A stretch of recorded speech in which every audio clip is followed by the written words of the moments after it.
Hey folks, welcome back to the Portable Gamer. Welcome back to Farming Simulator 19, and welcome back to Geiselsberg map with seasons. It is 7th day of spring, is it not? It certainly is. 7th day of spring. So we've got, it's going to be kind of an experimental day, and I decided to make some more bold moves on the farm. We're at our sheep operation here. Question for you. When I go to the animal dialogue, on the right side of the screen there, it says farm. It used to say like 215 out of 250. It no longer says that. I don't know if that's a mod conflict. I don't know if that's something that just comes and goes, bug in the game. I don't know. I have no idea how many animals I have. It's a bit, yeah. So it's going to be an interesting day. It's going to be an interesting season on this here farm. We had to make some bold moves. We did. But I have confidence. Oddly enough, I have confidence, even though things in a certain way, when I show you the money, it's going to seem a lot worse. But I think it's going to be a lot better. I think it's going to be okay. And I'll try to... let's go through our menus before we hop in the MB track. Because once we hop in, well... No, we'll be okay. We'll be all right. Yeah, so we've got a rented Vaderstadt planter on the MB track, and we're going to plant corn today. We're converting these fields from grass back to arable. So here's the map. Right, here's our grass. I was worried. I realized that I can't plant corn until the 7th day of spring, which is today. I did get these fields prepped and then sort of skip days, and I was concerned that when we got to the 7th day of spring, our grass would be in second harvest stage, right? The dark orange.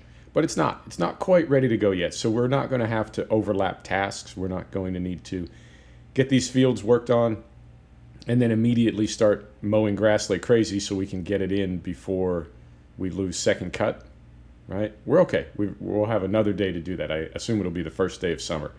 So there's that there, and then down south, our triticale is not ready to harvest yet. So that is crop status. As far as money, I did jack the loan to 1.3 million. I did that to buy some equipment, and also because we just need to cover our daily operating expenses. Our passive income is no longer covering those things. Animals, as I said, they're taken care of. This menu frustrates me as well. I know giants. Anyway, this menu frustrates me as well because I can't see an animal count, and I can't bracket our animals into lambs, yearlings, adults, etc. That seems like kind of a glaring omission, you know? It seems like it really ought to be there. Now, I know there's a mod for it, but it doesn't seem to be working. We have that mod installed up and running. It does not seem to be working. And I think that's because of seasons. Anyway, that's the status. Why did we borrow all this money? Well, I'll tell you. Let's get this guy going first. Now, I did try earlier. I did try courseplay on these fields. I was curious because they used to be just standalone fields, right? And then we made them into sort of contiguous grass fields. And I didn't know if courseplay determines the size and shape of a field from, for lack of a better word, like the outline that the map maker has in there originally. I'm trying to not run our little marker. Okay, so we're good there. We're good there. We are on corn. Everything is good. I do have to cut in manual headlands. I guess that's what I'm getting at about courseplay. I didn't know if these fields would retain from when the map was, I don't know, new, pristine, whatever. I didn't know if the fields would maintain their borders or if courseplay would need to sort of reestablish those. And because it's all grass and because there are places where I sort of, there used to be meadow grass borders, like as you can see to our left and in front of us, that's a meadow grass verge. It gets a little dicey at some points.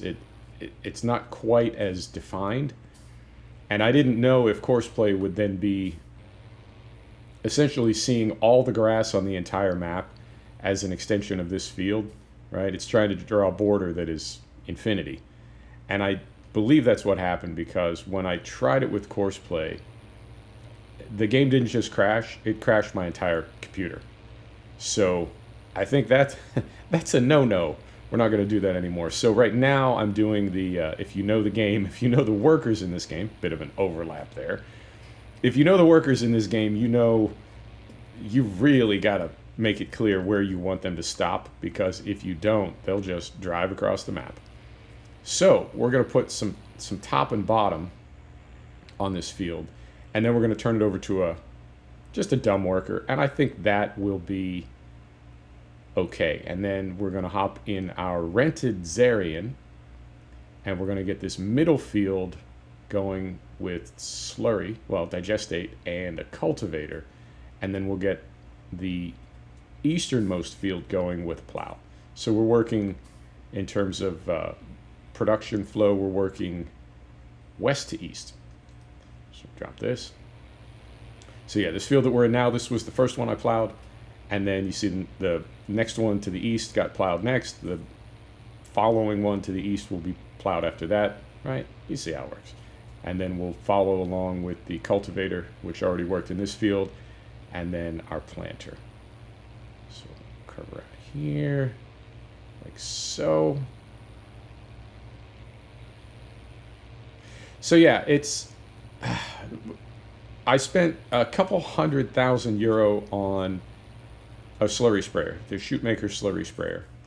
And it's one of those things that, you know, we didn't really have to, but I realized we had almost 800,000 liters of digestate at the BGA, and we're going to have more. So it seemed like this is something that we can be and should be using really all the time. There's no reason for us to ever buy chemical fertilizer. And because we're never going to buy chemical fertilizer, we're only going to spray digestate. We're going to be doing that a lot. Let's go ahead and buy the equipment and not lease it every time. So that is part of the reason I jacked the loan. And man, this overlap, I'm fighting it today. But I'm confident, I'm not worried, and this is why. The grass that we mowed in these 3 fields the last episode ended up being just over 300,000 liters, which at €300 per 1,000 liters, or €300 per ton, we about right here?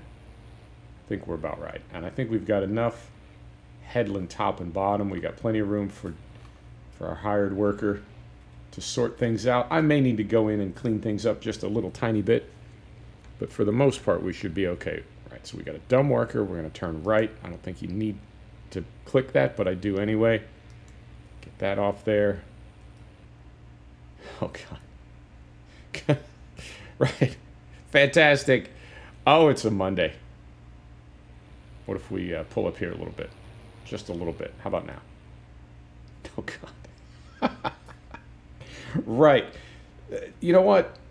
Just pretend that a worker is workering away here. I wonder why it's doing that. Now this Vaderstadt does fertilize as well, but we don't have any fertilizer in it at the moment because this field was just injected with digestate by that Shootmaker sprayer.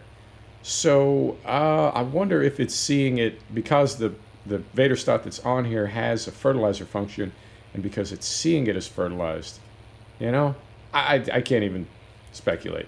Just go. Oh, it works. It works. Okay. So who knows why it didn't want to start down at the bottom of the field, but there goes our worker. God, this game. I love you, Farm Sim. I really do. So I bought the Shootmaker, and I bought both the cultivating injector and the what do they call it? Pasture injector.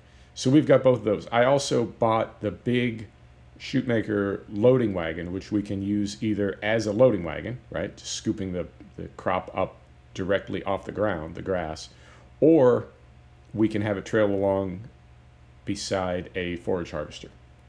So yeah, this is what I got. It's a little bit lumpy. Don't look. Hey, I got it sort of smooth. 97%. So that's almost ready. So the logic behind borrowing all that money, Let's do this one next. Let's do our plow next. The logic behind that is we made, I think, €500,000 from selling silage last year. And the reason we ended up at the end of the year with a €700,000 loan instead of €200,000 loan is that we bought the farm down south, which we probably shouldn't have done. That was the mistake that we made. And we bought this tractor also. Now, we bought this tractor because we bought the farm down south. So minus the farm, the southern farm, and minus this tractor, with what we made from silage, we're in the black, right? But that's no fun. I want to have some fun with this farm. So if we continue to make 500,000 to say 800,000 euro per year on silage, we'll do just fine. And this one, let's go this way first.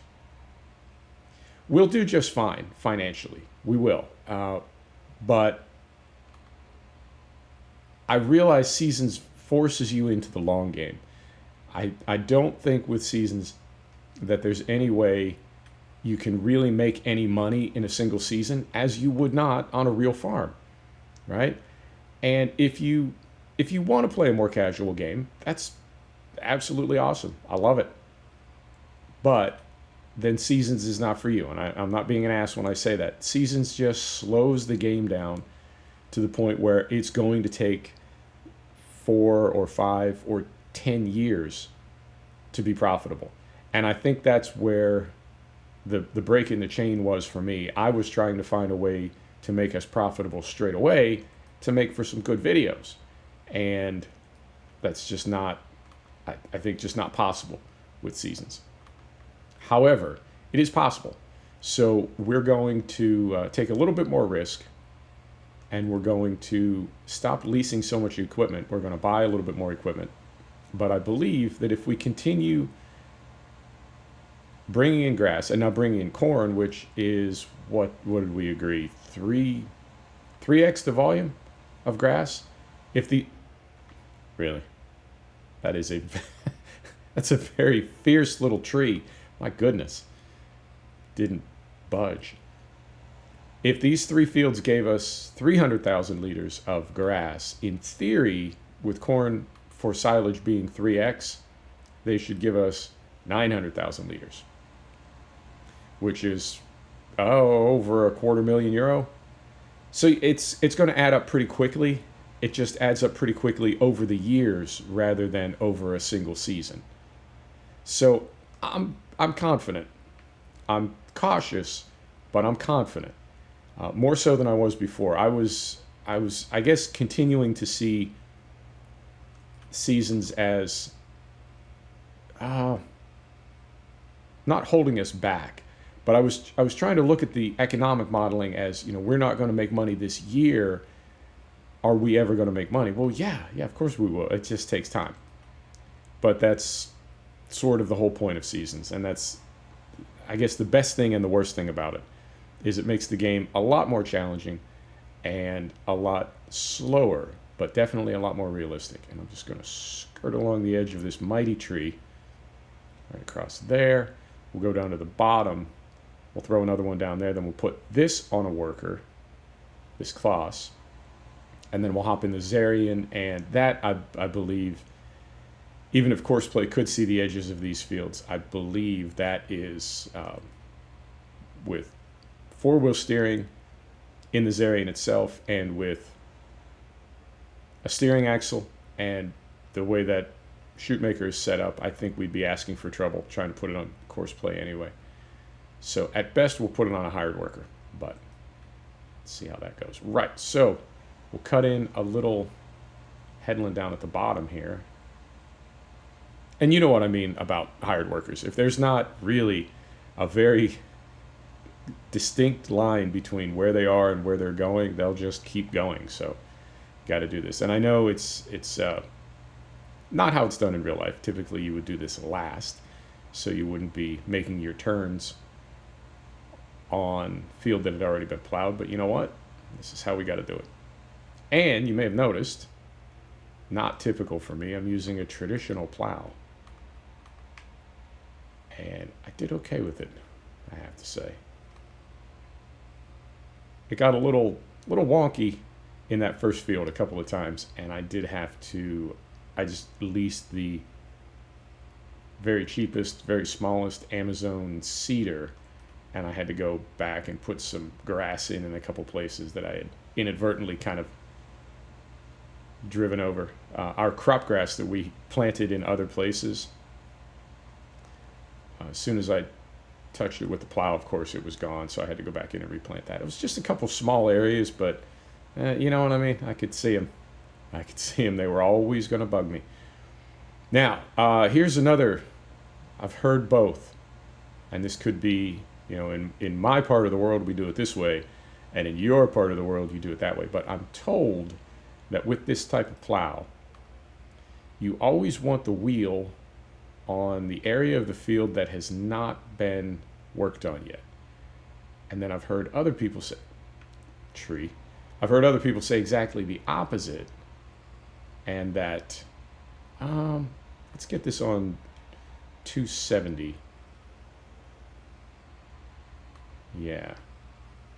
Let's get this on 270. And then I've heard other people say exactly the opposite, that you want your wheel on your plow in a rut that you've already plowed. Right. Confirm that this is right, and it is. That's all good. Go. And now our only question is, when this worker gets to the top edge of the field, are they going to turn left or right? I think it should be okay. They'll figure it out. If not, like I said, we'll just go back and flip it manually. We'll do it live. Where are we at on time? 17 minutes. That's perfect. Perfect. Turn to the left. Turn to the left. You got this.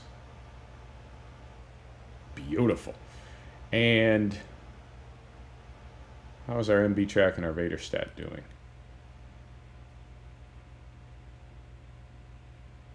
Take a look up here. And these power poles, tell you what, it's, again, like Seasons, it's one of those things that, you know, if you want to play realistically, you like these sorts of details because they do complicate the process of seeding a field or cultivating a field or what have you. But then there's times when it's like, oh, power poles, come on, man. Do you have to be right there? Right. Oh, I swear the map maker put them in places where it's like the least good. And what is this? What is this over here? All right. No problem. There's some other little areas we'll need to fix manually. To the Zarian. I thought about buying this tractor too, but even with the small motor, I want to say it's like 400,000 euro. It's just too much.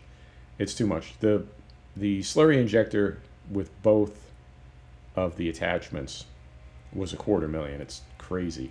And this would have been, you know what I mean? I'm confident. I'm not that confident. Here we go. Look at this thing, man. I love it.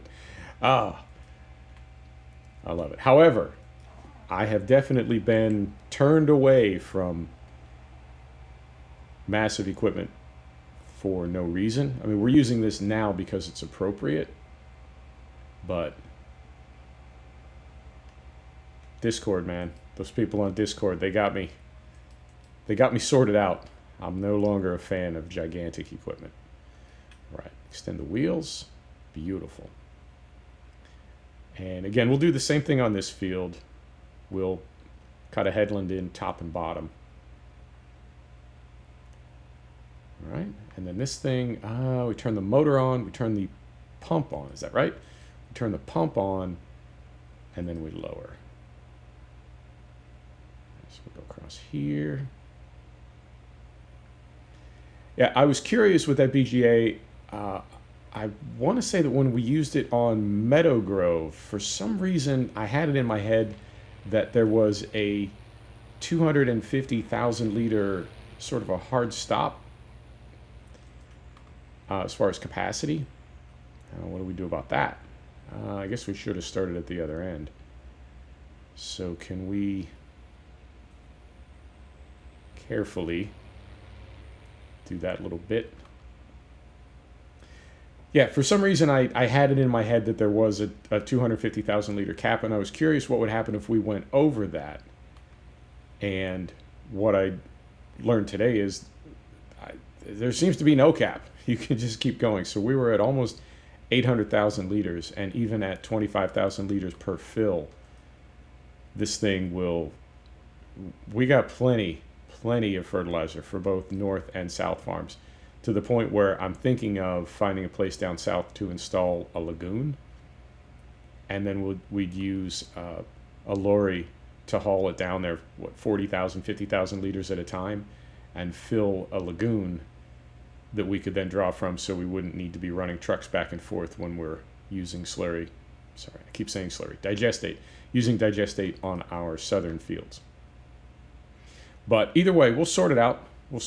It's the map is coming together, but as I said last episode, I think what we've got going on is a fusion of a very big operation in one way and kind of a small operation in another way. And when you combine the two, each one sort of interferes with the financial workings of the other. Good way to say it? Yeah, I think it is. If we were just a big silage farm and we didn't have to deal with animals, that's one thing.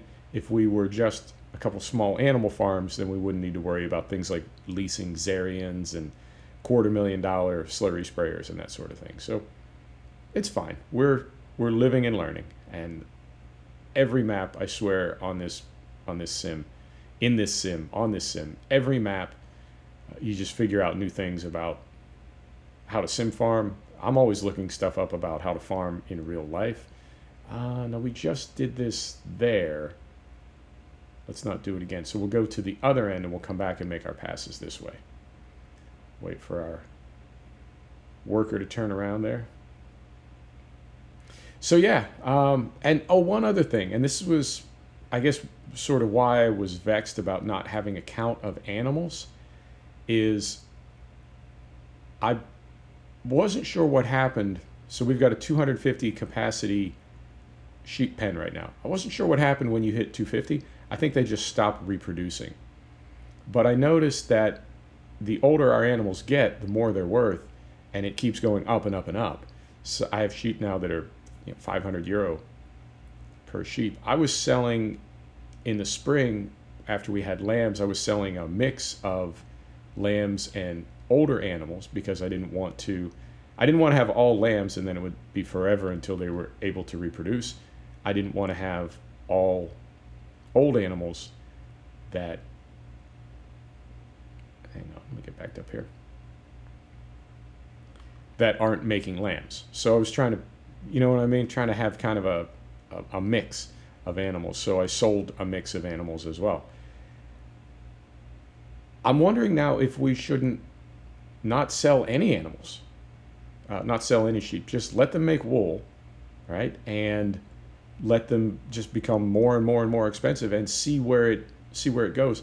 If we stop selling them, at some point we'll hit 250, we'll hit capacity. And then at that point, since we're not making animals anymore, the animals that we have are becoming bigger and becoming worth more money, and they're making wool. So I'm going to try that. I'm not going to sell any animals next spring and see what happens when we get to 250. So, and like I just said a minute ago, and this is the stuff that every single map, it's like, oh, what if we do this? What if we do that? And this game, after playing it for 3 years, 4 years now, it can still do that. And I think that's, it speaks to the longevity of the game. As much as I badmouth Giants, stupid company, they've really made an unbelievably good game. And then the modders have sort of topped it off for them. So, yeah, I don't know of many games that 3 years in, 4 years in, I'm still learning things about it every time I play it. All right, so we'll go right back here, and I think these headlands are enough now that we'll be able to make a turn, or a worker will be able to make a turn. So we'll put this on a worker. We'll run over and check the MV track. which is, yep, getting near to done. So we'll go check the MB track, and then I think that'll be it. We'll call it. Next episode, we will most likely be, do you want to harvest grass again? We did that not too long ago. I don't mind doing it again. I don't want to do the same thing in multiple episodes. And we just brought grass in, well, with the small mower and the Lely trailed forage harvester. We did that last episode. So next episode, we'd probably be working with the Big M and maybe the Claas Jaguar, maybe, right? A big forage harvester. So it'd be slightly different, but we'd still be mowing grass and bringing it in. So, I don't mind doing that again, and it is sort of the next thing on the docket, but we don't have to. We can, I can skip time or do the grass off camera or whatever, and then we would pick it up harvesting triticale, and I think it's about right. And as with the other fields, I'll need to clean this up a little bit off camera. So confirm that we're good to go there. Go. Oh, look at that thing. It's like as big as a house. Look how small that driver is in that tractor. That's crazy. All right. There goes that. And yeah, they should make it all the way up there. Sometimes if they get too close to the side of the field, they'll call that the end of a row, but I think that'll be okay. 27 minutes. How is the MB track doing? Oh my goodness. If this comes together on a Monday morning, fantastic. What a way to start the week. And I think, yeah. I'm also curious. I loaded this thing. It was really full. It was like 3,000 liters of corn in both tanks. Let's see how we're doing. Yeah, 2650. Okay, well, God. We still have 96% of a tank left. We've got a couple strips over there, but that's not. Yeah, this entire field, 4%. Are we? Hang on. Let's see if that drops down. I think maybe I forgot to turn it off and we're not buying seed. No. Oh my goodness. Portable Gamer. Yeah, I think I forgot to switch that over. Okay. Well, that changes things dramatically, because that means that in the one little row that we did, plus a couple of headlands, we used 4%. So, all right. So it goes. Let's make this our screenshot over here. This is way more interesting than an MB track. Denzel? Sir? All right, we'll get this turned around. Then we'll do a screenshot. Oh, they left. They split, man. All right. So get this turned around. Turn the pump back on. Pump is back on. And where's the sun? Sun's on the right side. Okay. So we're good. Go in here. 28 minutes now. Feeling the pressure. Feeling the pressure. So we go right there. Put it back in gear. Right there. Go. And we're going to come down here. Yep. Turn that off. Turn that off. There you go. Folks, thanks for stopping back to check out the Portable Gamer. Thanks for joining us for another episode of Farming Simulator 19. This is Geiselsberg map with seasons. We'll see you next time. Take care now.